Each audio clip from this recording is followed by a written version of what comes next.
Hi, I'm Seamless, and today is Wednesday, which means a week ago it was time for a viewer track review video, and also today is time for a viewer track review video. And since I didn't do one last week, what's going to happen is that today is going to be a double long one, because I did actually pick ones for last week. I just never got around to actually getting to do it.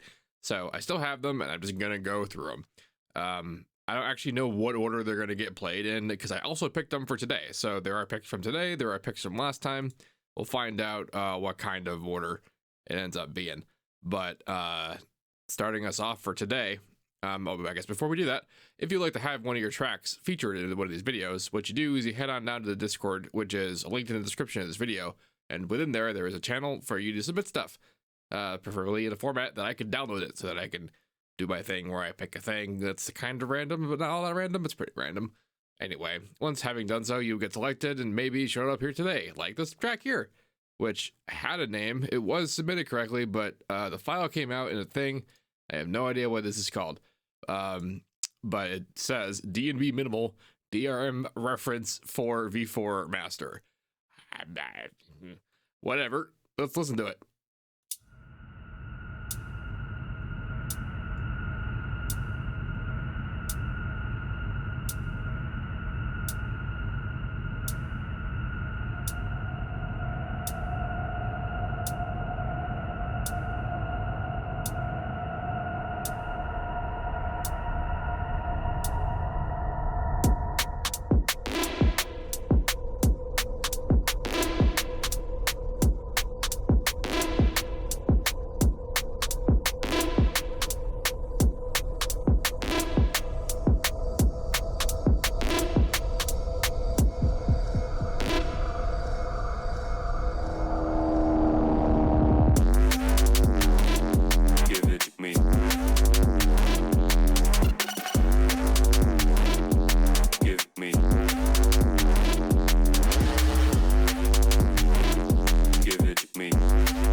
Give.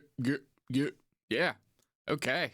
That was what the name of the file described. So this track is a good example of an interesting, like, I don't know, evolution of a problem.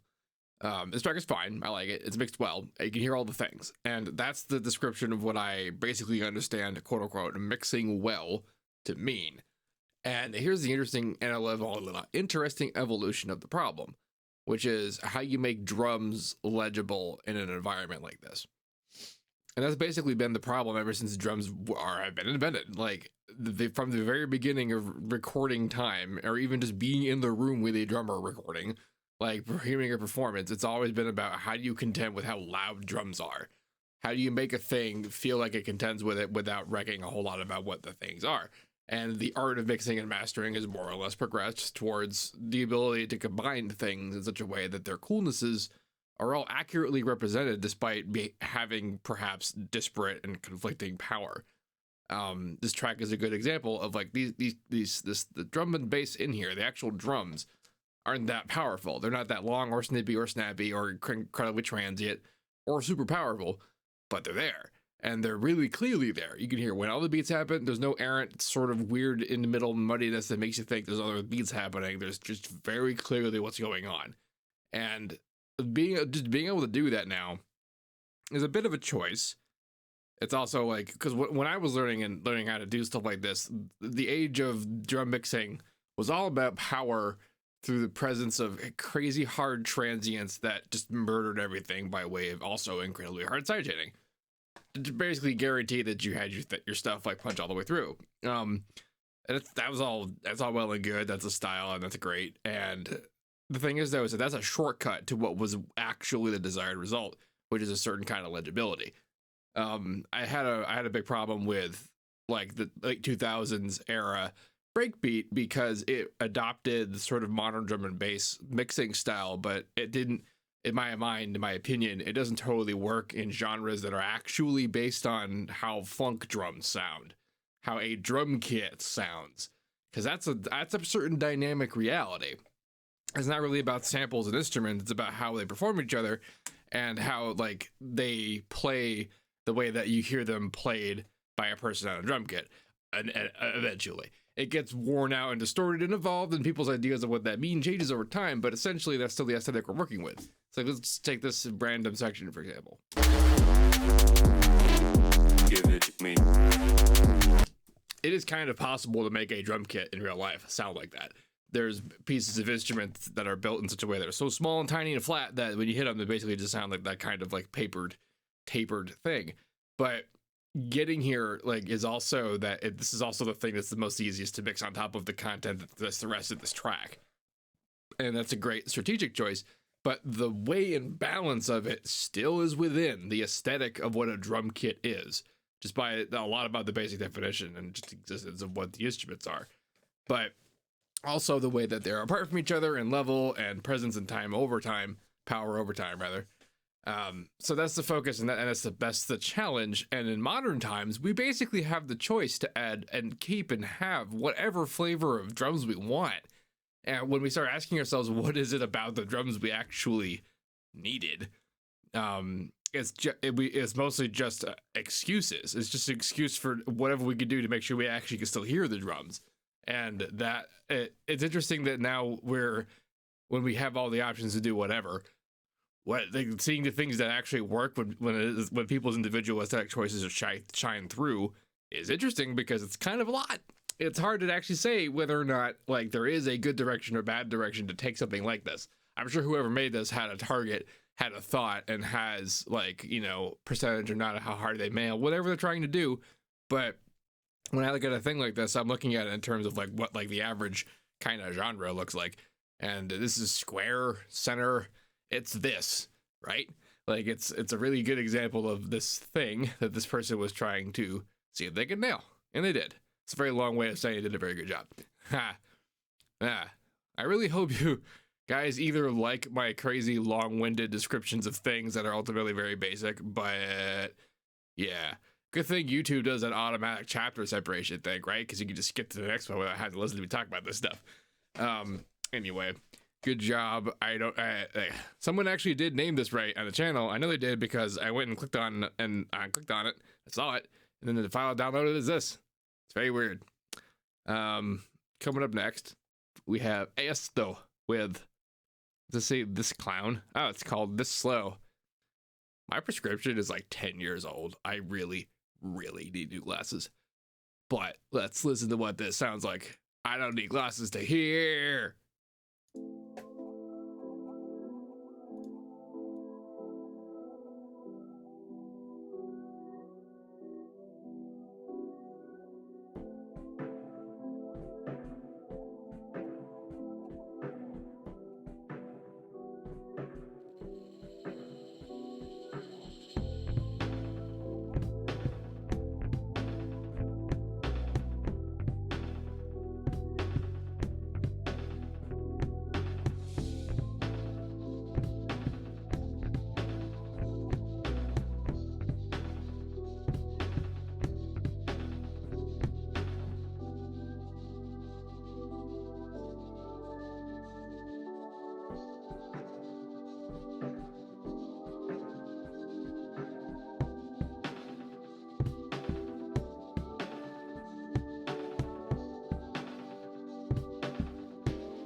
Neat. All right. As a whole thing, there are two things about this that I have concrete concerns about. Other than that, everything about this is neat. The style is cool. The groove is neat. Once it gets going all the way, it's actually like, if this had very minor EQ changes, this would have made like the most fire late 90s like rap anthem. People would have fought to spit on this track. God, I'm white. But the everything before it though is way too quiet. The how quiet the stuff was is very quiet, as well as it is too quiet. And this is probably, I don't know how pre-master or not this is, but the presence of all of this was very not in comparison to what it got pretty sweet when this stuff was on. So the other concrete concern I have is this entire melodic idea. And it's not because I think this is bad, but I think that there's actually potential for this to be potentially amazing in a particular way. So pretty great. And now this sort of guitar-y thing happening, which is it's not bad in its execution. What I'm trying to say is that like I like how fake it is. Like I like how it's not super hard trying to be a guitar. I hope you're not trying to fool people with this, but on the other hand, it is the future and people don't really care. Like it used to matter a lot if you were going to get a guitar tone at all, like it just related in a song, because if you were even a little bit off, which was you were going to be off, and how far off you were was so far off that it just sounded infinitely cheesy no matter what you did. And people learn to live with that. They learn to use that as an actual thing, as an on-purpose effect that did actually fit stuff, just as long as you weren't trying to do really real things with it. And when that happens, it works out pretty great. We just lean in on how not real it is. And that seems pretty well the texture going on here, and that's pretty sweet. But here's what I actually think you should have done with this. I think you should have gone and done a Cypress Hill style West Coast lead, a like legato-y, like single voice individual low pass key tracked saw that is like 3 or 4 octaves higher than what you're doing. Maybe only 2 octaves higher than what you're doing. But the point is that the style of beat this is actually perfectly that. It would have fit. It would fit so perfect, and it would nail a style that basically hasn't been around and people haven't been doing. But no, and it rocks. Like how like the potential for that, you know, I'm a bit biased because I just love that stuff so much. It was the best part about playing Grand Theft Auto San Andreas. But that's what I feel about it though.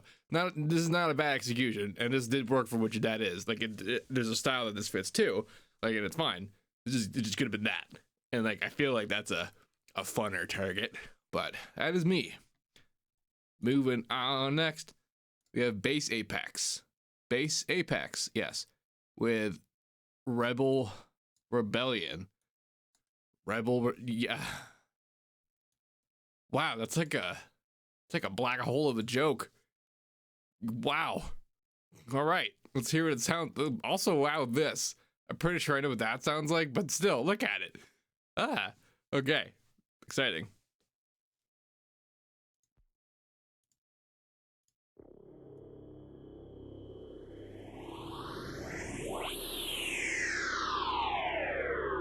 Radio.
Yes.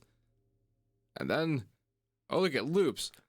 Oops. I didn't mean to actually stop it there, but neat. Okay, all that talk about legibility, and then we get to look at this track. This is great. This is a wonderful example of what happens when you go way too far in making everything all at once, like loud.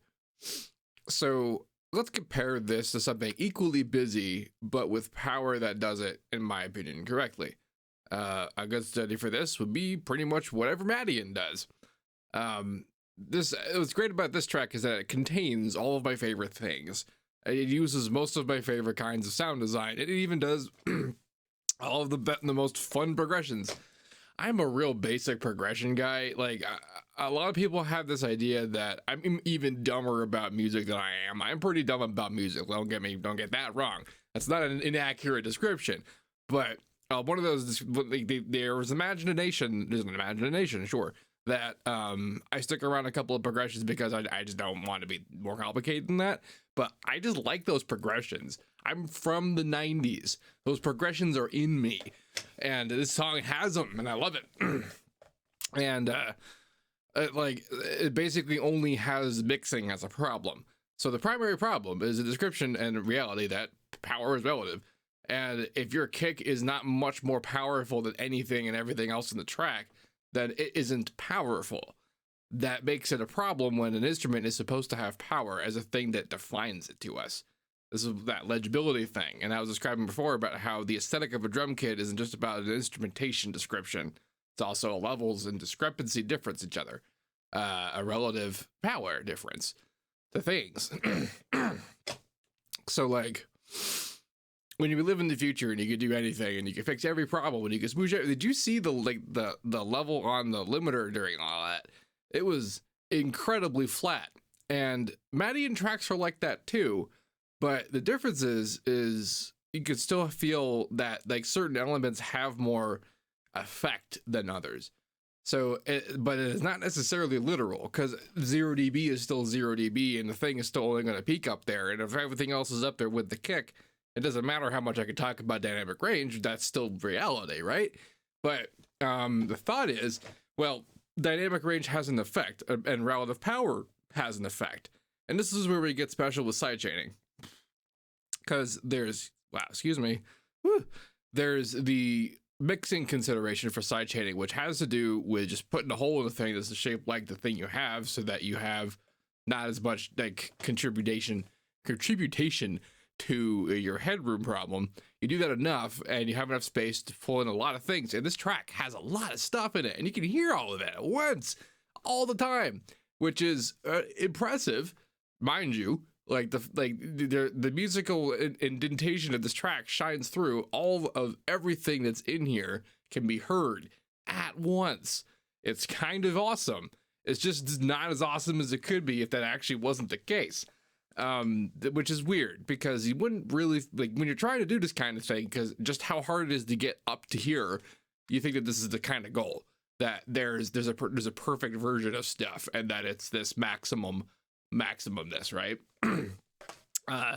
And then we start getting to the art portion of things, where we talk about, well, okay, if we can't have the kick be literally a different level than everything else, but we still want to act like it does, how do we make that happen? And the answer is you start putting effects and things in time that as though they had that impact, even though it really didn't. And that's what I mean by special sidechaining. It's not just about putting that level in on the big hole in the thing or whatever. It's also like maybe delay an effect or two and time it with the kick. Put a hole on certain sends on things. Make them longer than they need to be, longer than the actual kick is, because that's the result. That's the result that time has taught us is the result of power. Because we've been in the world where the limiter is the problem, not the mixing, for like 100 years or something.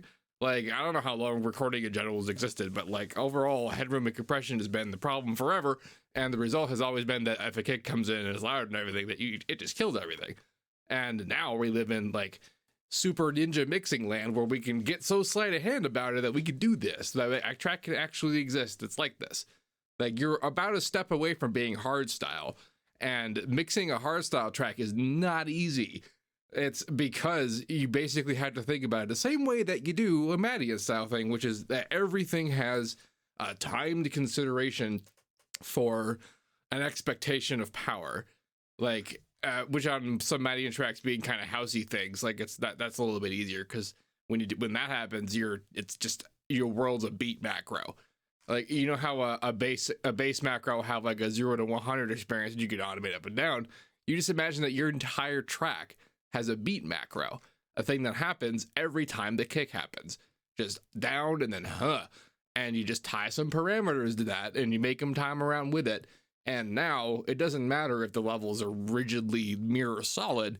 If the entire track moves in time with it, it makes us feel as though the power that's the result of the power, that the kick so distorts space and time that's like, how else could that be possible? You know, in our little animal brains, listen to the music. So that's why when you see me do some stuff, like I'm always trying to make this automation like really, really automatic, because this is something that's hard to do in retro, like to retro something. If you gave this to a mastering engineer and told them everything I just said, they'd agree with me and be like, holy shit, are you ready to pay me like $1,000 to do that to you? Because holy shit, that's like individual sculpting work to make that happen. And you've seen pictures of Madian projects. That's not an unfair description of the ask. And the results are epic when they're done that way. And like, that's true for most like high, like concept visionary work, where you can really only do that kind of thing if you really know that you're going to, if that's like the thing you're working towards from the beginning to the end. And so when I try to do that, I try to begin, I make a layer, I cough myself to death, I link it to some just naked animation clips that are going to be like main sort of beat macro, and then I tie other stuff to that, and I use XY controllers to make the output control different so that like it can change shape and stuff, but it's still just the same source, and it's still just time positioning. All sorts of benefits to that. Like I do things like link release time on compressors to it so that the process is no longer automatic based on content detection. It's about what matters, which is the beat. But the whole reason that stuff exists is mostly just to guess when the beat happens and time into that. So having direct control of that kind of thing over your track solves a lot of this like legibility problem. On top of that, you should not have as much power in your sub in the intro until the actual beat shows up. You just shouldn't have it, especially if this is the kind of track you're going to go towards, because if there's no negative space on the sub, again, if it's on the whole time, it's its own negative space, and it just makes everything feel like it's never allowed. And it's a little bit why this track kind of almost is a hardstyle track, because that's basically the hardstyle reality, is that it basically lives at 0 dB, and the empty space is basically the track. Like the oscillation from distortion to not distortion is the entire tonality, is where literally everything about those tracks exist. And I didn't get that any time I ever tried to interact with it as a genre, and that is why it was difficult for me, among other things. But unless you're doing that, though, that's this sort of configuration is too far. It's too far. But good job, though. Like you made this is the best version of this. Like if everything's gonna be this together, like I can hear it all. It's all there. So like if you know how to live there. I'll put it that way. Coming up next, we have Biuuuwulf. So many U's in his name. When your 8-bit anime video game movie needs some lo-fi metal screams. That wave. I'm excited. Let's hear this up.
When indeed. All right, this was awesome, straight up and down. Interesting choices. One of them being just how low the high end is on here. I call this an interesting choice, not necessarily a good or bad one, because I don't believe it to be a mistake that it's like this, and I understand the strategy. The palette, the sound palette, like the age that it was created in, the producers who worked the music that defined it, lived with limitations that we literally can't imagine. The sort of tricks they pulled to make the music work, and especially in the games, alongside things like sound effects that were literally playing in the same engine with the same track limitation. It's like, imagine playing a song, like you would have a song like this in the game, and then an explosion would happen and you wouldn't have hi-hats anymore. Like that actually pissed me off. And I have this I have my brother's Game Gear, and I played Sonic Triple Trouble, second level, second act rather, Sunset or whatever, Sunset something, but like there's this train bit at the end, and there's a song that's just for that one bit, just for the train bit, boss, and it's got a really dope beat, but you can't hear all of it because right up through playing it, you have to blow up these bombs, otherwise they'll blow up on you, and there's no way to not trigger them. And so it like stops the drum beat because it operates the same like noise block that the parts of the drums are on, and that meant that the sound effects had priority, and so they would go and it would turn it off, and it pissed me off. I was like, no, the beat, it's so good. And it was a fun breakbeat moment. It's probably why I like it, because I was playing that when I was a tiny child. Point being, though, is the choices that got made were mostly about doing all this sleight of hand to make it sound like there's a lot more stuff going on than there was. Like having one noise block do like 3 or 4 instruments at once, because they don't happen at the same time, so whatever. But then they would like act like they did happen at the same time, and they would do things like manipulate the volume envelope and fake delay by just triggering the thing multiple times in a row, like that kind of way. And doing that would make it feel like there's extra junk going on. So in this track, the extra junk, the extra feeling is actually just this incredible noise presence that's just on the whole time. This like what this is modeling is your very average modern kind of sounding metal production, and it really does a good job. This is a really nice like simile of the power feeling that genre has, but with this palette, which is like one. There's the 8-bit craze. You see 8-bit versions of everything, and it wasn't just because it's something people like doing now. People have always liked doing covers in 8-bit because it's basically a magic trick to pull it off. Because most regular pieces of music were not written with the ludicrous limitations that an 8-bit like universe had. So hearing like even basic stuff in a video game on that engine, and you can even identify what the song was like at the height of like when like it was happening. So the fight when you're doing that is approximating the effect of power, and the big wash on noise here is approximating what it sounds like when a really big full ass drum kit is all mic'd up and recorded and compressed and smooshed together with vocals and guitars and stuff. And it has this really nice like kind of pillowy envelope of stuff that the whole track rides on. And you can't really get that from the effects palette that you have available in this particular sound. So you do that by just having stuff be on. It's just on, and it fills up the space in exactly the same way. It's just really cool. It is also just really loud. It's a little high on the highs. It's just a little hot. It's just a little much, but I don't call that, like, I didn't really consider that. You probably know how high it is. Like, it's probably not a question of like, oh, your monitoring is bad, you don't know how high this is. Like, that sometimes I think happens in some of these tracks. But no, this sounds like part of the strategy, and it does the job. Like, it's part of, it's that thing that happens. Like, those tracks are like that in the metal tracks, and this is a good way to approximate that, like, energy spread. That's just reality of it. That's just that way. So, good job. It's pretty sweet. Up and after this, we have Schizo by Daed-C. Like dead, like the word dead, but AE instead of EA. And -C. So let's see. Dead. What? Wow. That's a fun looking, like wavy looking thing going on. Some pitch shifting. Let's find out.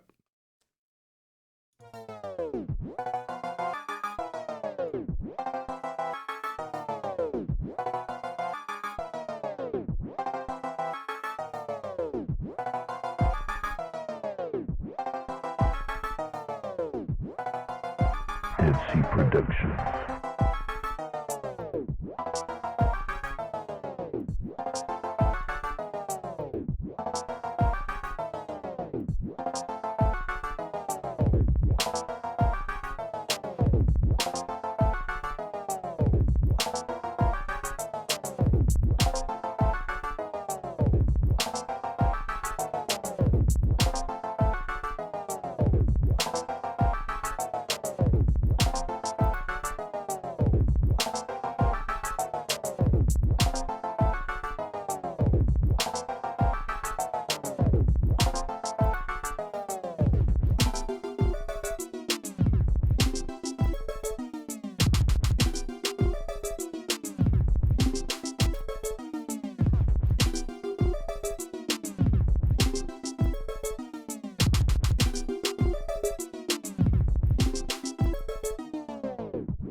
That was kind of schizo, I guess.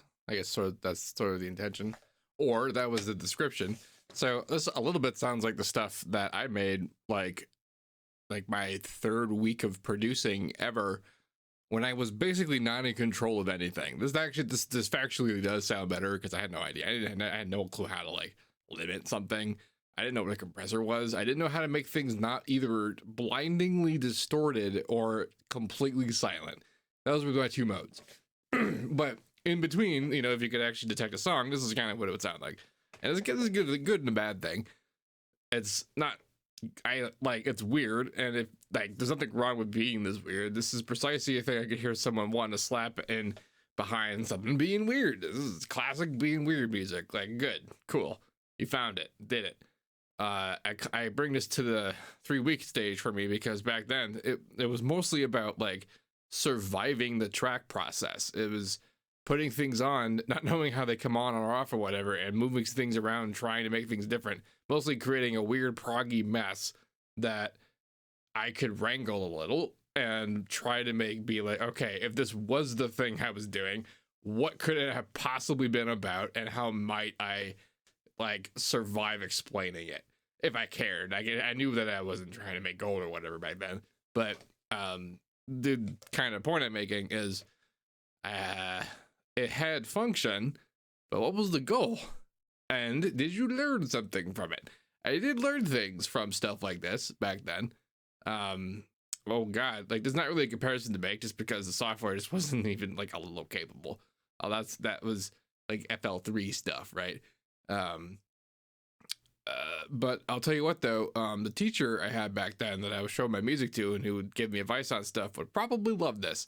He was a real big fan of like, you know, the number nine, like that kind of weirdness. He was one of those psychedelic dudes. So this would be right up his alley. And he probably liked this more than the stuff that I would do back then because I kept I could not put beats on stuff. Like, he was a big fan of big atmospheric super experiences. He told me about this show once where he was out on this big windy field and he was surrounded by 4 stages who were all so far away that you actually couldn't hear them, except the wind would change direction and you'd hear one more over the other. That was like some festival he was at. That was, and he thought that was like the height of the coolest musical experience ever. And like, it kind of sounds like it could have been, but the point is that that's his style, that kind of stuff. And this would be his jam. It really would. So good job having a jam.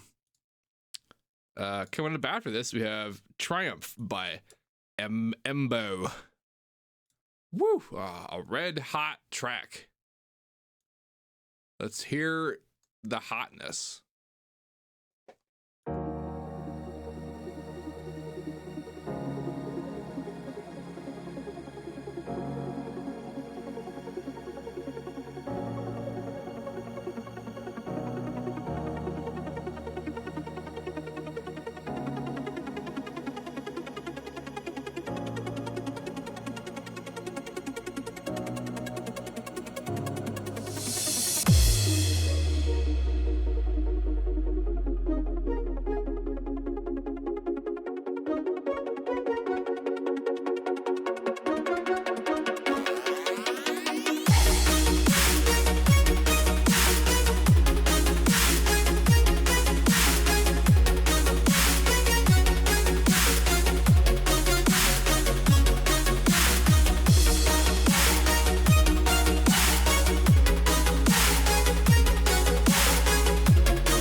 Okay.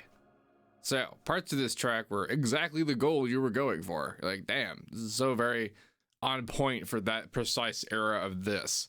This is like Centipede living again, roughneck style bass stuff. Like, damn, it's just all of it.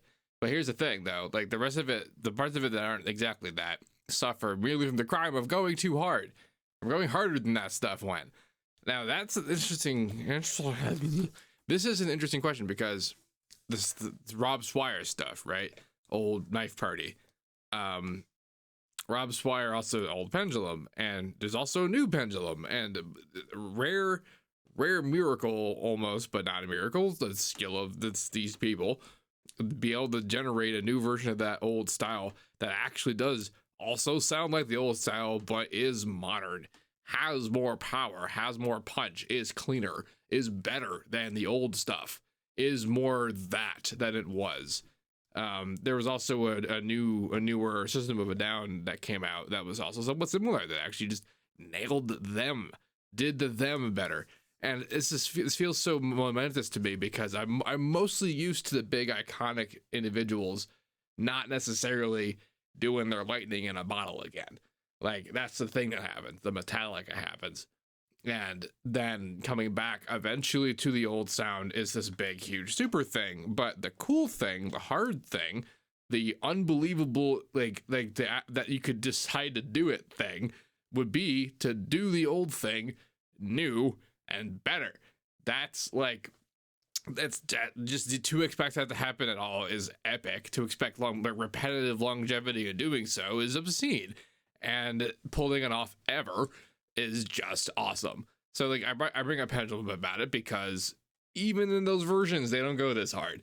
Like the future lets us do some stuff, right? Like that previous track we talked, like the ones that were the other really burning hot track that had no dynamic range to it, like anywhere. Like it had these problems more. This track does it a little bit better because it has the effect of power that I was talking about, and it also gets there the way that I was talking about before: the shortcut, the transient depth, the destruction of power that creates these craters on top of like the sidechain choices. Let's hear this a little bit again, just so you can get that in there.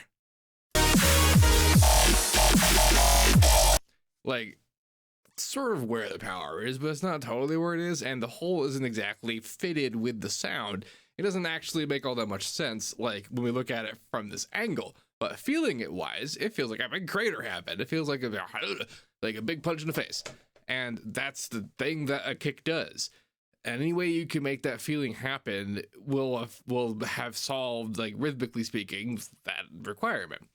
Thing is though, is that the way that was done back then was two parts. Like one bit was what that we just said, a big part of automation, and the other part was that these samples were crazy. They were really on, and it's a little bit weird to think about how hard it must have been, because like now it's almost trivial to have drums that powerful because we understand all this sort of like just balance nonsense, and we're not trying so hard to be so old school. But and I was always quite confused actually when I looked at interviews with Rob talking about the drums, because like they were there, you know, it's KJ Saka, and KJ Saka is a super kick-ass drummer, and those Pendulum beats are not known for their crazy complexity. There's some bits, and some of them are cool, like they have moments and all, but the main drive is the main drive. And there's an interview where Rob talks about how many layers are going in the drums, and I'm questioning. I'm sitting here just being like, where are they going? Where are the layers? Because now we like are used to that sound of coming from one individual sample that gets put into a mix that comes out and to feel that way. But back then it was crazy phase math. It was crazy addition of all these separate individual things to put together in such a way that slammed into the normal, how regular mixing and mastering stuff was done back then, levels of limiting and whatnot. And that's how you got like that amount of power out of it. Same thing with, here's another weirdo like thing you probably wouldn't expect. Like it's kind of it seems like a non sequitur, but this is the point. Like Dr. Feelgood, like that literally that song, Dr. Feelgood. Go listen to that track, listen to the guitars, and then ask yourself if that sounds like 50 layers of guitars to you. Like, because again, that's a sound that we could just get out of a guitar. We could just play it. It just sounds like that. But at the time that song was recorded, that kind of power was just not a thing. And you got it by Enya-ing a guitar. And that's why it sounded like that. And the point I'm making is that when you're trying to come at it from a modern perspective of getting that, like, we're actually standing on like incredible cumulative power, it becomes real tempting to be like, okay, well shit, if they put 50 layers of whatever, I guess I have to put 50 layers of what? It's just kicks I have. But like, if every one of those kicks operates at that power level, then you're wow, that's gonna be some stuff that happens. Mostly face cancellation. But the point is that when we start at the level that those things ended at, that we can't really talk about the power and like the writing consideration of actually having that much stuff or that much more stuff happening. And the modern pendulum like sound is pretty well that. Like, it's actually still using the basic palette, but is using it directly, and forcefully, and only for what it requires to do it, which is actually still the case from comparison to the way it was done in the past. It's just that it didn't require as much, and you can tell because it's cleaner and forceful and great. And the problem though is that there's still room, like, and that's where the clean and the power comes from, is how far away the room is. And you can think of this as kind of a negative space experience, by like how far down this hole gets cut is a thing you feel. It's a thing you can tell when you're listening. There's a difference between going to actual full silence, which takes a second. Like, you can't actually make a sliver of a cut that deep, that dark, and actually feel that. You still are going to feel level, because in real life there's a fall off on stuff no matter how sharp you make things, and there's also a rise, but that's a bit different of a calculation. The point is that the way you make that actually happen is a little bit more surgical than like just making that decision. So that means this work, and you don't hear it super that often, because again, like much like the baddie and stuff, like it's about a vision of knowing you're going to get there and then planning for that ahead of time. Because the real cool, like, super depth art version of that is not necessarily to have silence as negative space, but to actually have your own designed negative space where there is something back there, but you can only hear it when you're getting punched all the way down there, which is something that you choose to happen on moments where you want to make clear how powerful something is by demonstrating how far away it is from nothing, which you have to do by having some space in there sometimes. This track does that better than the previous one, which had basically no space whatsoever, but it's still a problem. But the issue now is that because we know all that, because we have all this power to apply to things, that's so much more data towards the goal of cramming crap on top of stuff than the source material for this stuff ever had. The original actual centipedes, yeah, and the roughneck bass track from Skrillex that I was talking about, comparing this to, like, the same basic content, but they wouldn't get driven this hard. It's because they couldn't. It's because it wasn't separated and broken down and thought of and put together and layered as hard and with such intention that we do it now, because they hadn't done it yet. It like was a thing that they were experimenting with and doing and seeing it sounded neat, and they were mostly just moving forward with as just a direction. They didn't really know where they were going. And if we're looking at it as a target, but hitting it as hard as we can, that's something that they actually never did. So that means that the content's going to come across with this kind of weird schmooshy extra to it. And most of this came across as at the high end, just a little bit hot. This I a little might call a monitoring problem, because this is dangerous levels of saturation to have on such high frequencies. Like, that's a good way to get some of your negative space back, is to not have as long a presence on your highest frequencies. Not to kill them necessarily, but to put like a little bit teeniest bit of a little envelope on like a filter or something that comes down on stuff on certain rhythms, so that you just kind of feel them have a weight a little bit more. It wouldn't change much about the actual anything else, but it would just add a little bit of power, some of that invisible effect of power that we talk about. Part of that sleight of hand. Keep talking about magic tricks. It is a little bit that, like, when you're ultimately thinking ahead of all this, like, your listeners hearing this and going, oh my god, how is this possible? And like, it's this carefully crafted like facade of a deal, right? More or less what's up. And much like doing like CG in a movie or a background or something, like the same attention to negative space is just like designing a atmosphere, a literal atmosphere. Yeah. let's move on. Coming up next, we have KVLPH with Aegis.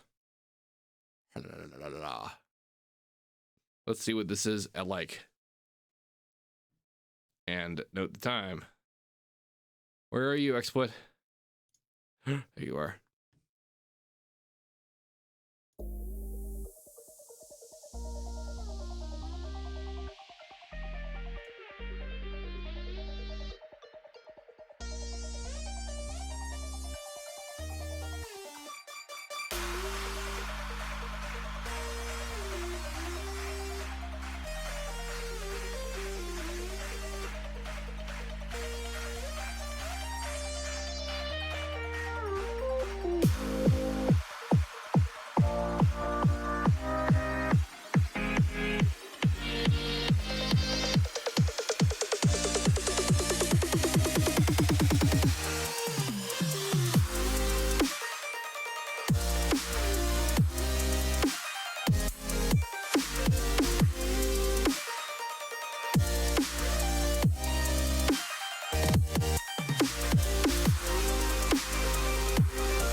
Yeah.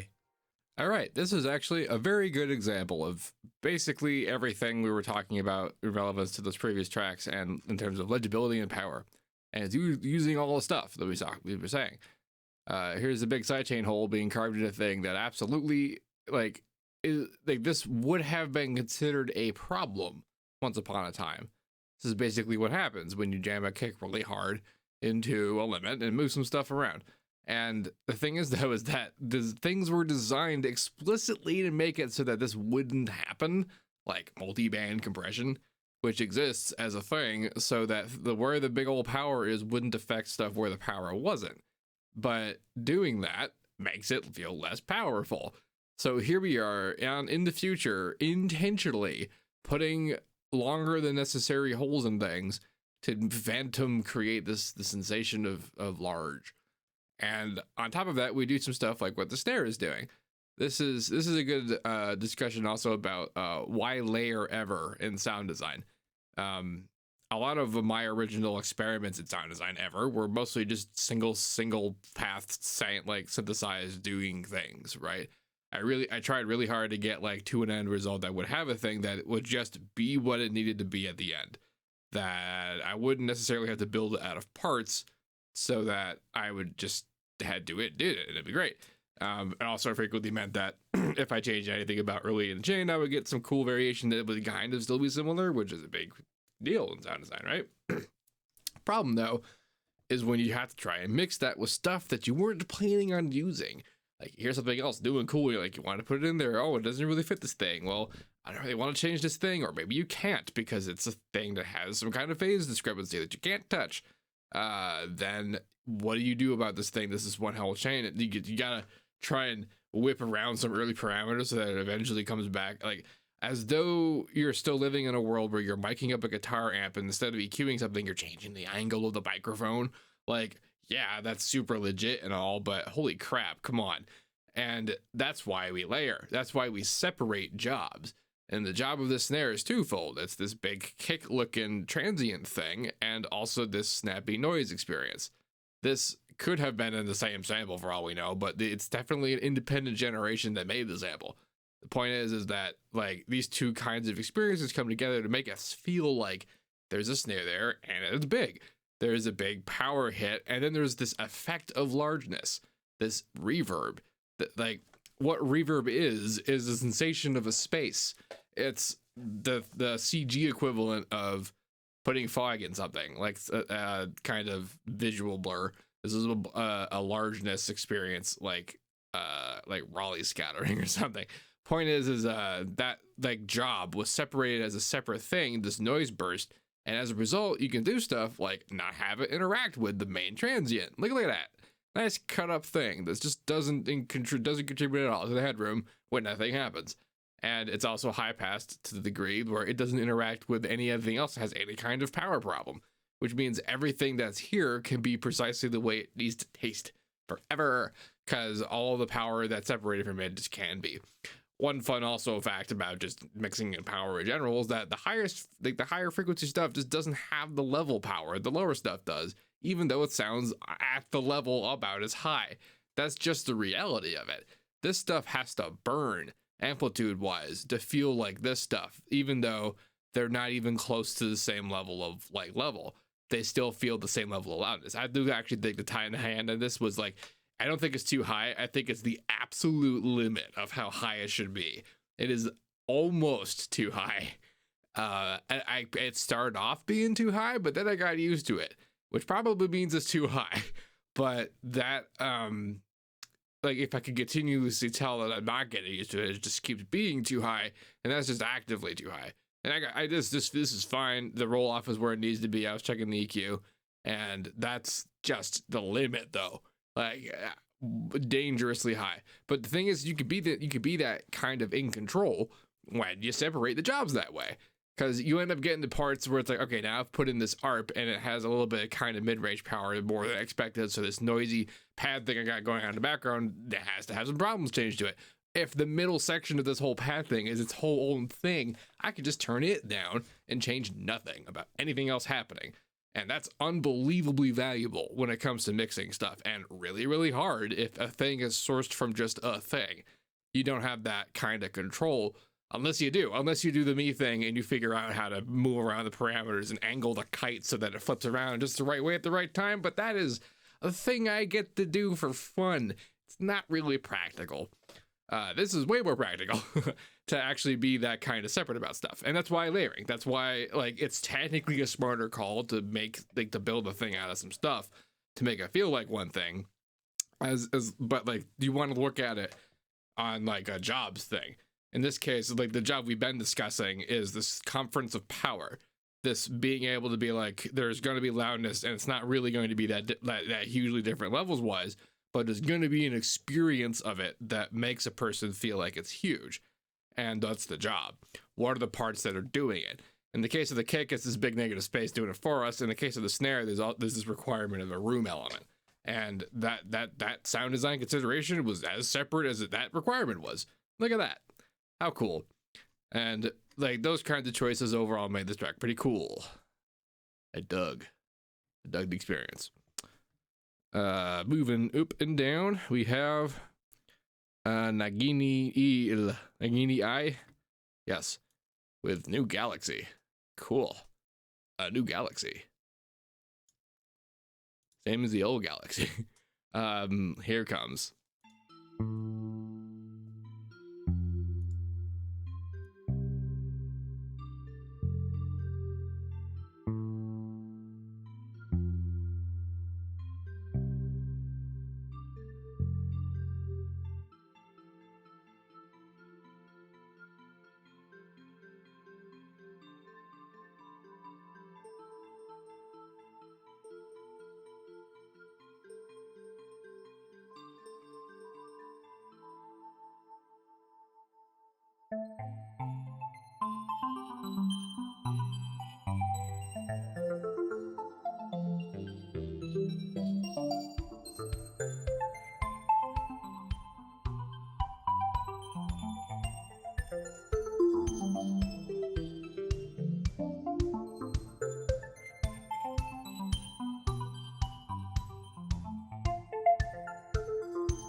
That was a jaunt. I would have okay, cool. It's a bit light. It could be louder, and it's less about like it could be a banger, dude. Put some bass on it. More about like I could be hearing more things that are happening.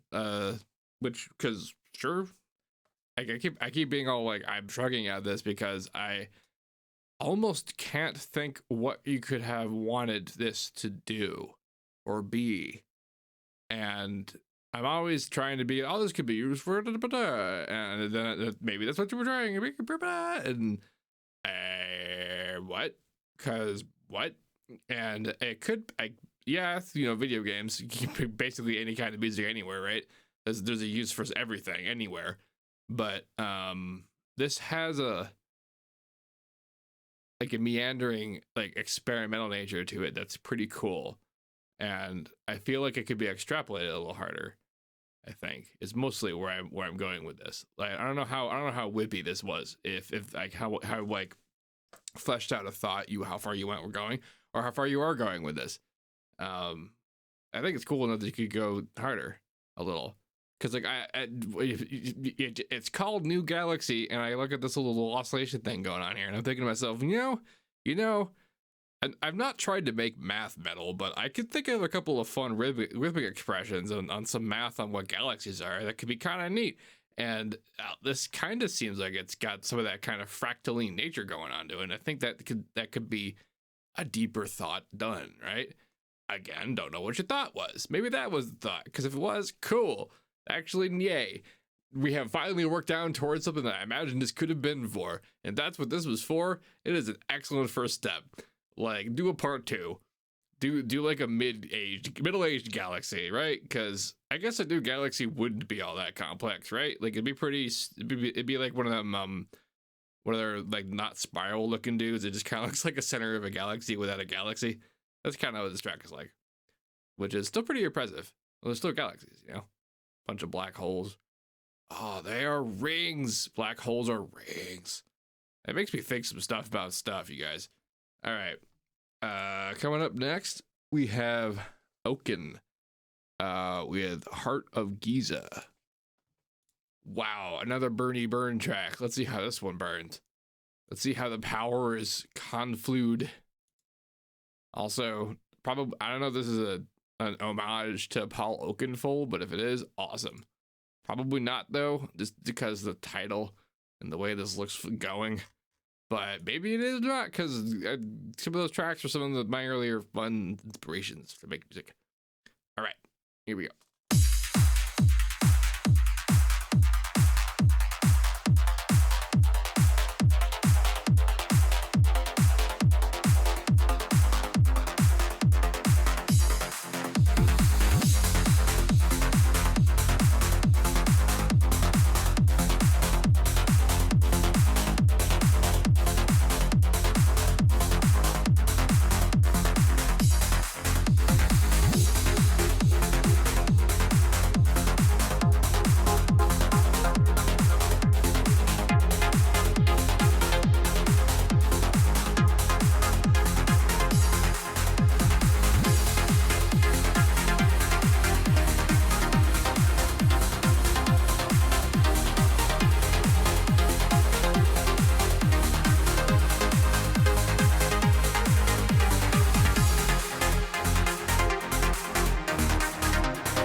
Gotta love a track that thinks so thoroughly about how it ends itself.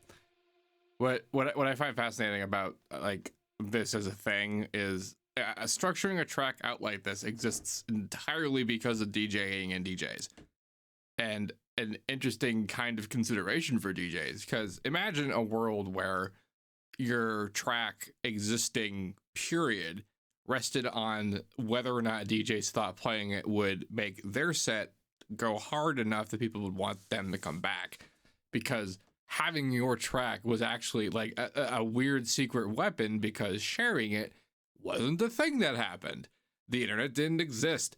Like, it did kind of, I guess, but wow, getting access to music was like the MP3 stuff was not around yet. And the sort of the point is, imagine that being the case, how would you grease the wheels? On top of trying to like pay the guys and whatever, which happens, that's the kind of business. It's called payola, literally the technical term for it, which is just so dumb as a term, but that's the word.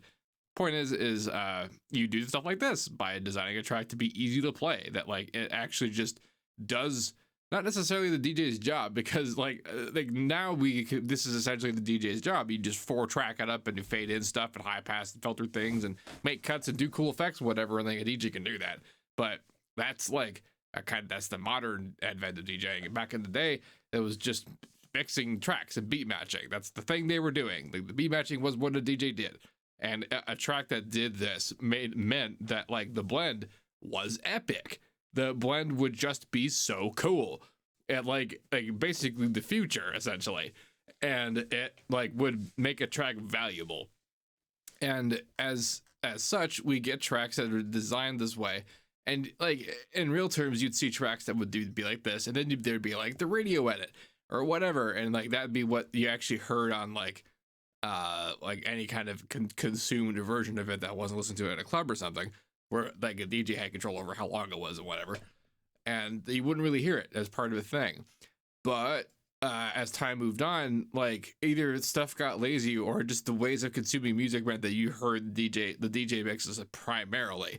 And that being the case, people grew up with it as a stylistic assumption, as that was their introduction to just how the music was. And I know that this has a powerful effect, because I'll never not think it's hilarious that I didn't understand what DJ mixes were for a long time. I was producing music before I really got what I was listening to, because I like tracks, the drum and bass tracks that I primarily heard on literal drum and bass radio on iTunes and crap like that. Like, I didn't know that a lot of the tracks began and ended when they did because they were mixed together that well. And also I didn't have a taste for it yet. I didn't have enough of a thought to understand the nature of it totally enough to know that parts of it actually weren't part of the song, that like the actual produced intention of those tracks was largely not those parts of it. But I still made tracks as though there were supposed to be whole tonal shifts in the center of it that went absolute bonkers, total new, basically a new song. I always thought it was kind of funny how much like a new song it was, but that just seemed like the cool thing to do, man. Like, it just seemed like a neat part of the genre. But no, I was literally making multiple songs in a song, because that's how I was consumed, to me, was through mixes and only mixes. I just didn't know that. So we have a generation of people who are exposed to the DJ versions of these tracks with these crazy long intros and outros. But how many of them actually know that that's not like actually part of the song, and that it's really just to get to the song?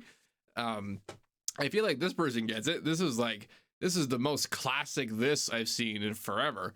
And it's incredibly well executed, all top and bottom.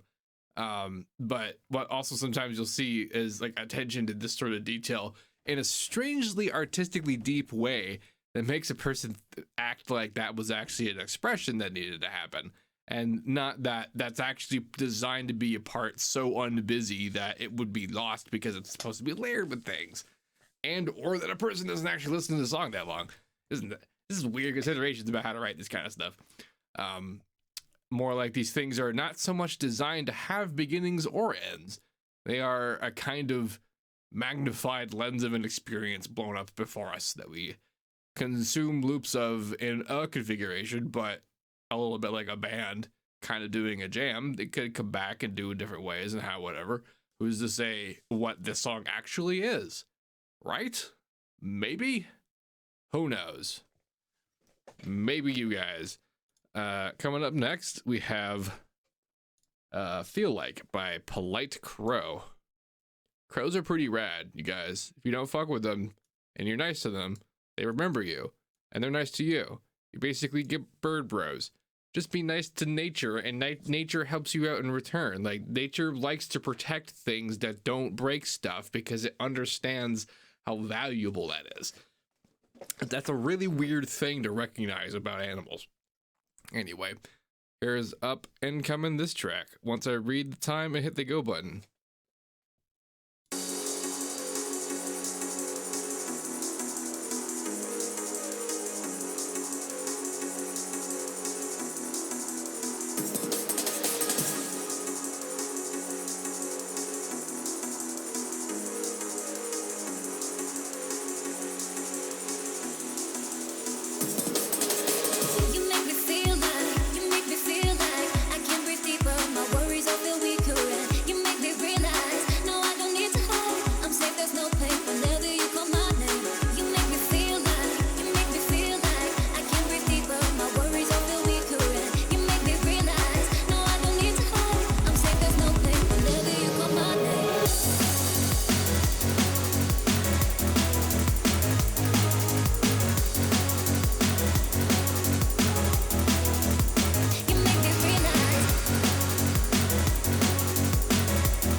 Yeah, like indeed. All right, this is a nice example of a classic kind of texture too. It also suffers a bit from the power of the future. Part of how much texture there is on a presence in an area that doesn't quite feel right is mostly just because you can get away with doing it, and the suffering isn't so bad for having done it. It's easier to be cleaner. And so you can push forward things that perhaps necessarily maybe we should or shouldn't. I don't know. It could just be me with my textural desires. But also, as a fun example in this track is another good looking kind of layer of a thing. But the layer in this example is the drums. That texture, right? Like this isn't a whole solid loop of a thing. Like that's a thing. It's not even in there. But that's an example of a thing that does still have the whole texture. Like it sounds like the experience, even though it doesn't have the power. And making this stuff is honestly a lot of doing that. It's a lot of having a kind of top end presence that you subsidize, sure, that you support with low end power that's from huge, loud individual samples. That was the way forward of doing this for a while. And when I was learning myself, what I preferred was like the superior drummer kind of way, where you could play the general MIDI bass drum notes and out would come a fully formed and perfectly timed, but real quality drum loop sounding thing. Because like the amen break and all the other old classic jungle loops that stuff, all that texture is based on, are all really nice like drum recordings that lived through time because of how cool they were. And you can kind of recreate that, and then you can be in control of it, because that's the hard part. The fact that they are just the one recording, like a lot could be said about the fact that the beats are all pretty well just what those beats are, because people don't want to mess with them, because messing with them is hard. Readjusting them to actually sound like the player is playing different notes is the magic that a lot of drum and bass tries to capture for kind of a while. And the sort of best case scenario version of that is that you redo the jobs yourself all the way up and down by actually being able to have individual things that play and do the thing the right way all the way up and down. Like I sort of examined, or I sort of explained as my preference of like my individual bass sound design. But much like doing this, it gets this kind of like too perfect texture if it works. Because here's like you can actually kind of see the whole pile of what all the stuff is. Like there's the kick, there's the snare, there's the hats, and there's that kind of ringy, like tambourine-esque texture thing. That is what that is in those loops, right? But this is like a weird like synthetic version of it. I mean, yeah, they're all synthetic sounds. They're not real. They're not very realistic sounding like kit or whatever. And it's not as though it needs to be or it's just trying to be. Like we were just talking about pendulum that whole time, and that stuff's not even like close to real sounding. And I was surprised to discover that like a real drummer had anything to do with that. The first time I saw that, until I saw him live, then it was like, oh, that's sick as hell. But the point is though is that like it's still this like very synthetic heavy like super thing that has the power discrepancies. Not just like actually the low end of this is great. Like how well this stuff is mixed together is awesome, because like the low end presence of the rest of the track is up there with it. So how hard this fights with it, it does the job well. But like the presence up here is where that realism falls apart. Not that was a goal, or you even care that like feel about any of this, or that you don't think this is awesome. Like this is, it seems very intentional. But the point I'm making is that like even just like kicks and snares, power differences and relativity and expectations are all that apply to things like hats. And if they're really high, like way higher than anything with that frequency profile, like that usually is, then that it can either A, feel wrong, or B, also just be too high. It's not super like this track is that exactly, but just because the whole thing is kind of hot, so if you turn it down, it'll be fine because everything else is fine, I think. I'm not really sure how dB ranges work on the effects of when a thing is damaging or not on a particular frequency. I super doubt whatever their answer is linear. It almost never is. But yeah, this track was a good time overall. Moving on, we have Distant Flight by RazorBlade. RazorBlade, not Razor, the company. Hee. Okay, here comes this.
That track was tasty. That had all whatever this is. Like, the only niggle I have about it is the way that this lead sits on stuff. I think it could either have been higher or have just a little bit higher, more spread aspect to it. A little bit sharp and louder than the things that are around it for what it is, because everything else blends so well. Like the beat it's on when it's not there is perfect. Everything about how it is together is awesome. And so like blending into that, I think it needed to be something about like the lead slightly a bit harder. But that is just such a tiny thing to knock about what is otherwise just an excellent example of synthwave. This is perfect. Like, I love the way that the 707 stuff fits in here. Like all that stuff about power consideration we're talking about. This is a lot more like, and this is the style. It's a lot more effect than it is real. Like, and it has to do with how well designed the sounds are. Like, not just about like the choice of making them like just in the style or whatever. I mean, in the style itself. Like a lot about sound design back then was the mixing. Like, it wasn't like the things they did to mix was what made the sound design cool. It's literally the total opposite. The stuff they did at the sound design level was everything they were doing to be mixing choices. You can see it happening. Here's the kick. This is a 7070 kick. Notice there's this huge hole in it. This is just the nature of the kick. It doesn't have a lot of high frequency presence. It has this really big bump at the mid 2K, 5K range, and then it has nothing, and then this big little bump. That's it. That's not even that deep. It's literally not like actually a very low frequency sound. It's not like an 808 or something. And the reason this is the case is because, as you can see, this is where stuff goes. It's where it goes in between it, so that it can do deftly the whole like fit in between stuff and not threaten the headroom of the things that matter. This is the stage where we're understanding that part of dynamic range is also a spectral consideration, that it's true that it's going to add up to this big sausagey experience, but if it does this sort of tessellated puzzle PC fitting experience, then it actually is still dynamic. And it's just that the power is sort of changing hands at what frequency it's being focused at from moment to moment. The fullest, most modern expression of that is all that stuff we're talking before about considering the beat as a macro, of changing from bottom of the beat to top of the, like, to the end of it, from beginning to end of it, of having it be what all of the track is being built around. This is essentially still that, but it's like the first percentage of it. And it's not like the person who made this exact track is doing or not doing any of that. It's that the genre is built around this choice. It's all of the sound design of things that were built to fit together exactly this way so that it would feel exactly this way. And it's such a period piece thing to do, to work on this kind of thing, because it's essentially not being modern. It's really what it boils down to. Even the metal back then was built this way. A big part of like the Metallica tone from the ages is all of these choices they were making to do things like, oh, there just can't be this kind of power where the snare is if you want to hear the snare, or also a vocal at the same time. Like that's the whole consideration for that huge hole, for that scoopy guitar tone that like became what became the style that you're used to, and it sounds good and that's why we like it. But it was not so much a choice of a style. It was mostly this is the literal only way you could hear a guitar at that level, with also everything else at that level at the time, because they don't have the compression magic we do. They can't just like have it all together at once and have it actually fit together. That wasn't life back then. This is still true of synthesizers. A little bit easier time because it's synthetic and you don't have noise. The noise you do have is awesome. Usually that means that you get to push stuff a little bit harder, and you get the very beginnings of those sorts of like power effect choices. This is definitely a much more modern interpretation of it. It's this track was better than the things that could be generated back then, but it still has all the hallmark flavor of those choices, of those limitations. And that's the killer important thing about doing stuff like this. This is why I'm always talking about the history of why choices are the choices they are, because when you go to try and do this, you have to know all of that. You have to know why you're doing these things, because otherwise you're just going to you're doing like frame by frame animations versus a keyframe choice of being like, I know that I'm going from A to B, so the motion is going to be from there to there between these frames at the speed, and that's not a difficult thing to do when you just get a program that does that. But if you don't actually know that there's a connection from point A to point B, but you do know that the flavor points at all these points in between, you just try your damnedest to draw the points freehand going from point A to point B without actually knowing where A or B is. That's an ask. You can still do it. A lot of people do. A lot of music is like, a lot of actually like the groundbreaking new music is done by people who did do this, who were like, I know that this flavor existed is like this, but I could only get it to do this if I go at it at the way that I have available to me. If with the now current modern tools, I go towards what sounds like the thing I'm supposed to do, it doesn't sound like the thing that inspired me to do it, because they didn't use this stuff. It didn't have the powers that it does. I mean, they might have, depends on what you've been inspired by. But the point is that they also didn't have themselves as targets the way that you have them as targets. So that's also a different consideration too. Ultimate kind of moral of the story is it actually does get easier if you start being like, oh, they built everything around mixing it with the 707 drum kit.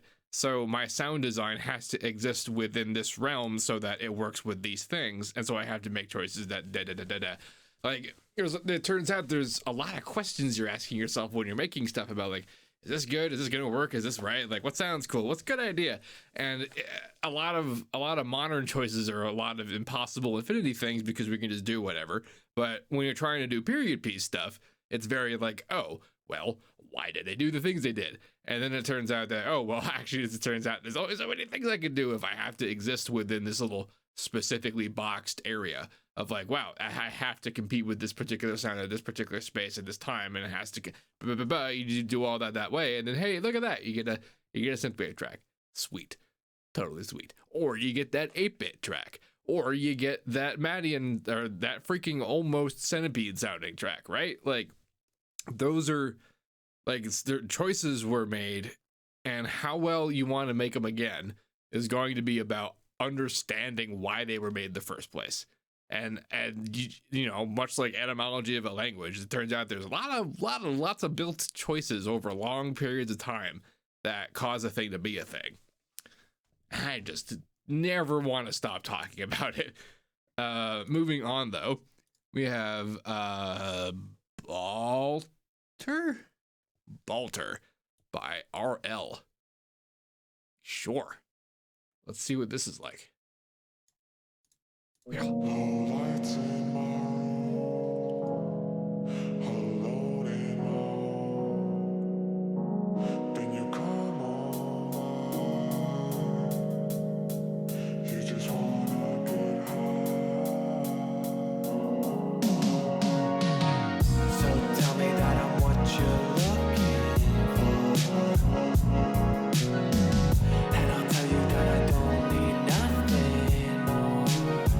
So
Nice.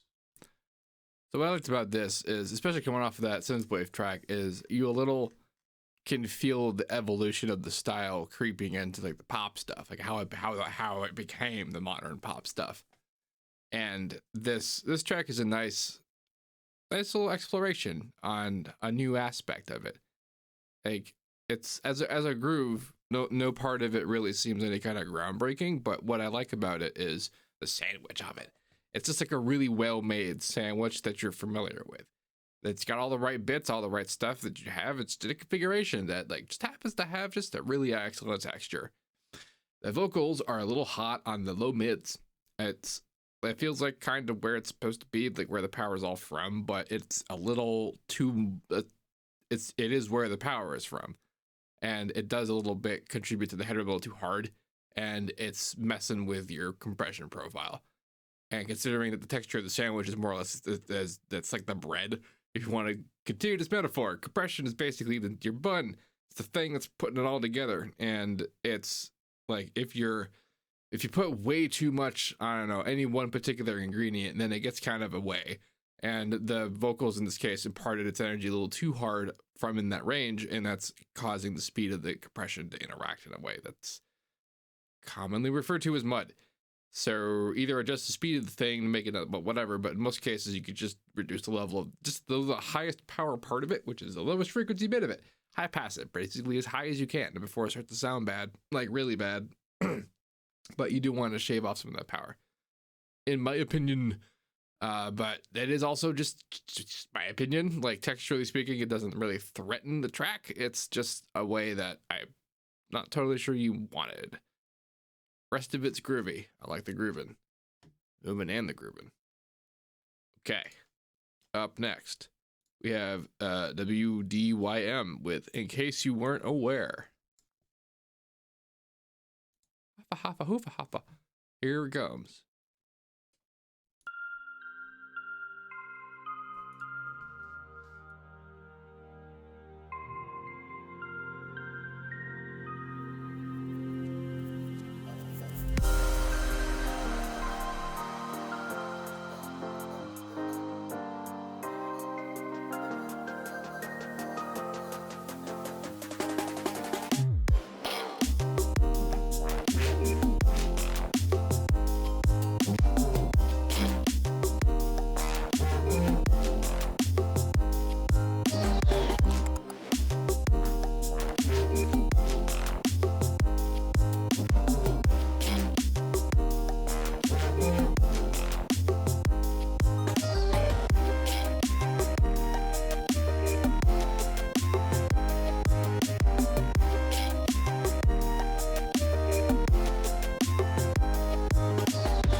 See, this is an example of an outro that's not really a DJ outro. It does the same kind of loopy fadey out business, but this is it's too dark to really be a good like mix candidate.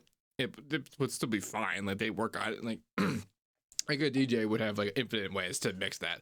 It wouldn't be a threat at all. But like a good DJ, there wouldn't be anything that'd be a threat. You wouldn't necessarily have to design an outro for them. You just have one and they work with it. You don't really have to care.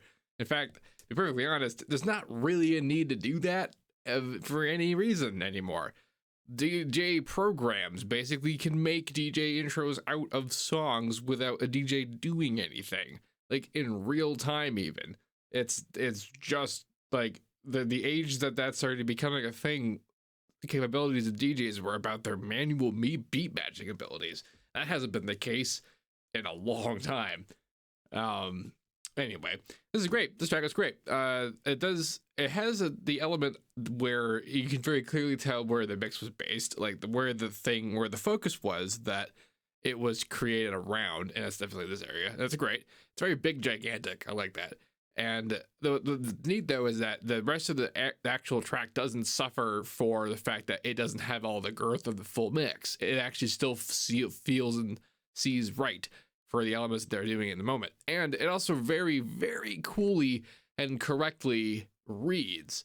So what I mean by that, like this is a track that is purely synthetic, the audio version of a cartoon, like in the sense that this would be like watching like a full CG TV show where you're not really expecting real stuff. You hear it, you see it very clearly to be fake things, and you're mostly just enjoying the fake things it's showing you because they're cool all in their own right. And as a result, you are not expecting anything. And so everything is available. Everything is cool. But with one very important exception, which is all that power stuff we've been talking about. The thing that reads about this is that every element that represents itself as a thing in it is at the level of the thing that would have been real if this were a big band track from like the 60s. If this was like a Frank Sinatra-y sounding, like swinging kind of band act. That is the style that would eventually come all the way up and down to be what this stuff is based on. All the sort of instrumentation and layering and synths and stuff and instruments that are where they are and at the power they are relative to each other, relative to the kick that the power it's at, is based essentially on that whole thought. And it like comes through all the way up through everything and everyone inspired to do all the stuff that became everything that inspired all the things that made the person who made this track make it the way they wanted to make it. And or they have a very specific comparison to a thing, and that was their track, and that's what they did. I mentioned Big Gigantic, and they kind of sound like that, but Big Gigantic's whole thing is being a big band act, basically. It's basically that it's a guy who's a brass guy and a drummer. So yeah, that's gonna come out that way, and that the balance is the one that kind of fits it because that's what those instruments are designed to do, how they're designed to fit. So like we're discussing the sort of cartoon aspect though, because none of that is in this. There's some bits of it that sound like there are though. Like later on, there's some stringy sounding things. Let's listen to that again.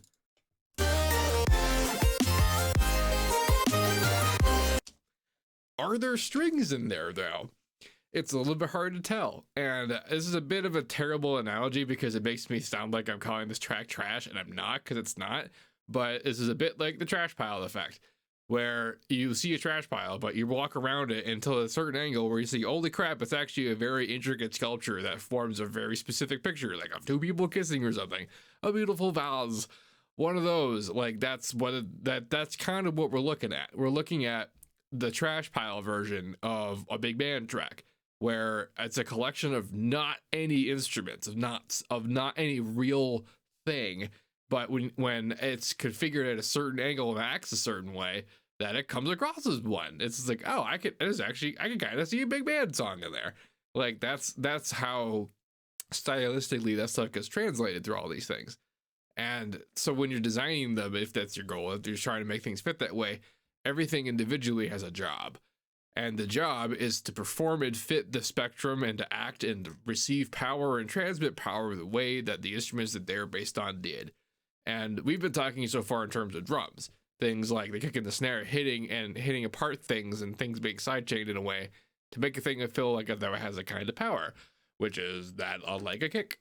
And this is also true for things like the synthy sounding brassy looking stuff and the kind of like bellish backgroundy atmospheric elements, and then the stringy sounding synthy things that only kind of sound like strings because they're together on a bunch of stuff that together, like the pile sounds like the thing. It has the texture and the impact and the power ratios to feel like that at very high levels, at very high impact, and very clear, so much more clear and powerful than that stuff ever could. Than the Frank Sinatra songs could not possibly survive this. A vocal would have a hard time surviving, let's be honest, but like that's not one in here, so that means you get to push it this hard. But that's the genesis, that's the thing.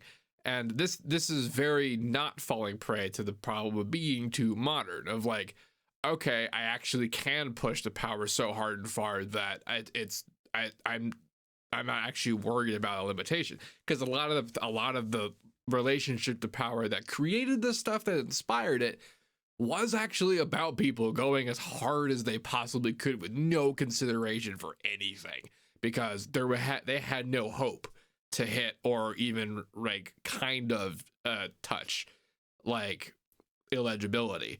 They either heard it, if they could be heard at all, is because they were the one configuration that could work for the recording they were doing, and that was it. And that's just how that sounded, and then that became the way. Like a lot of those old recordings are like that, like the really old stuff that inspired the stuff, because like this is back like, oh, multiple microphones, are you kidding me? Like that came around and that happened, but before that it was all about like, how far away from the phonograph are you? Like that was the mix. And those, so like, you know, you're not thinking to yourself about things like dynamic range and whatever. It's like skin to your pants, trying just to be heard, just to have any possibility that you can identify more than one instrument at a time. And the more and more that you could do that, and much all the hell the way up to now, all the way up to this person making this track, everything about that ever since then has been about contending with how much more we can cram into stuff. Has been about the fact that we can actually do the music that we've been doing, and then some. What is the sum? What?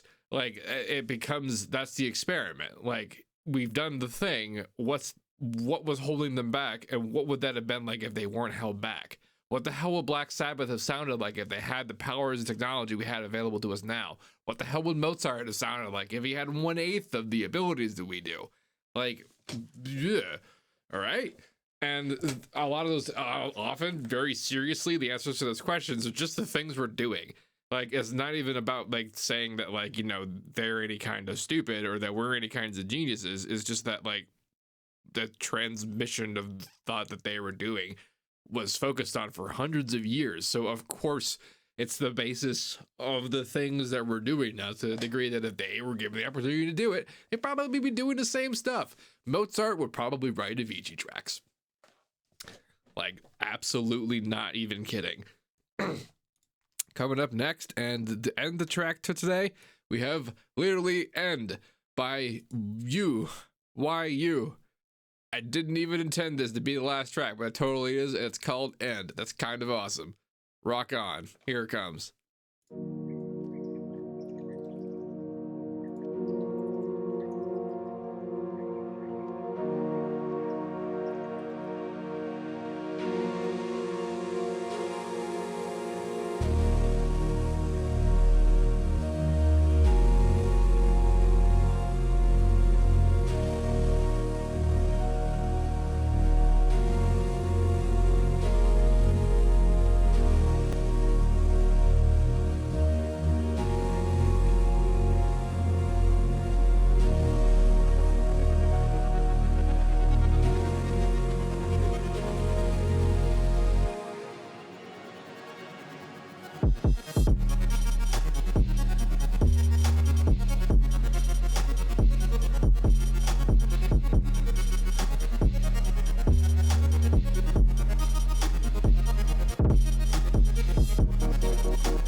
very tight, very well thought out, and very well felt.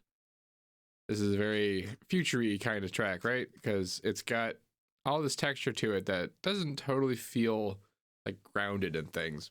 I like it when I feel a track like this, where like my kind of description of it is mostly, I see it in shards. Like I see these little cards of moments layered on repeated, and I see them mostly as their surface.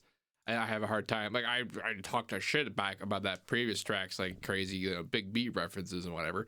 And like I have a harder time in newer sounding things parsing that connection, and that's fun.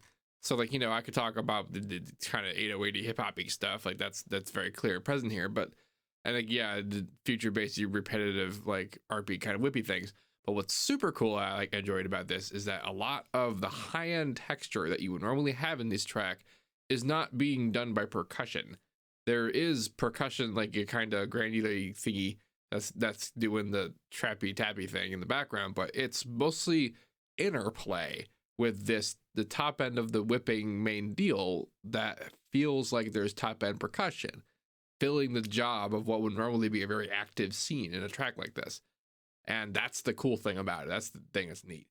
That's doing the trash pile thing, where it like is whipping around and shaping the sensation of having done the job by fulfilling the extraordinarily broken down technical requirements of the job. When you break down what it is exactly about the combination of a particular kind of beat that feels good, and how many other ways can you add up to that? Because it might not just be about doing the literal same thing and having the literal same experience. Because like, especially like, look at this kick and basic kind of thing.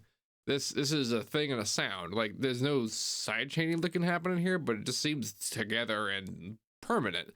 And to that end, there's a lot of ways to accomplish this, but mostly it's by separating some stuff and or just literally synthesizing a thing to happen and be this way. Like that's how I would do this. And the result is that's like a kind of weird like welded fake of what it's supposed to be, which is a kick and a bass that are independent of each other being together. But if you're going to keep a beat together enough of together like this, then you can fake it by having literal individual samples that are these things at these moments and no other times. It works. Like what else is who's gonna know, right? Like and then you end up having this perfectly accomplished job that requires very little attention and solutions. That's just another way, because again, that could be the target. We could also have accomplished this by having a separate bass instrument that is being sidechained into a separate kick instrument. It would be difficult, wouldn't be this well nice, and it would just have a different texture and taste, but it would be another way of being. It would still do it, and that like whatever way you can get it to get the trash to arrange in the shape of the thing. A more apt comparison would be to talk about like the Google DeepMind photo stuff, where it's like make a dog, and it makes a dog out of pictures of dogs. Like not even that it finds a dog face. It's like here it is. It literally like Salvador Dali, Abraham Lincoln builds the thing out of dogs. This is building tracks out of stuff, right? It's like I got this shard of a sound, and if I apply it this way, it kind of sounds like this one other thing. And if I get 30 other ones and do a whole bunch of other ways, it comes out looking like this. Maybe that would not that many for this kind of track, but for some of those other ones, yeah, right? Like the cartoon, that last track. This is another kind of cartoon. This is a very different one, a much more experimental one, and it digs. I digs your stuff a lot, you guys. And sorry that it took too long to do last week's VTR. Sorry that it's definitely gonna be Thursday, but it's Thursday right now. Look at that. Yeah, it's totally Thursday now. Woo! But let's keep on track. Oh, keep doing seamless videos. Plus, super cool things are coming on the Discord. You shall also check it out. If you have any questions about this, please let me know. Don't forget to like, comment, subscribe, and all that fun stuff. And as usual, have a nice day.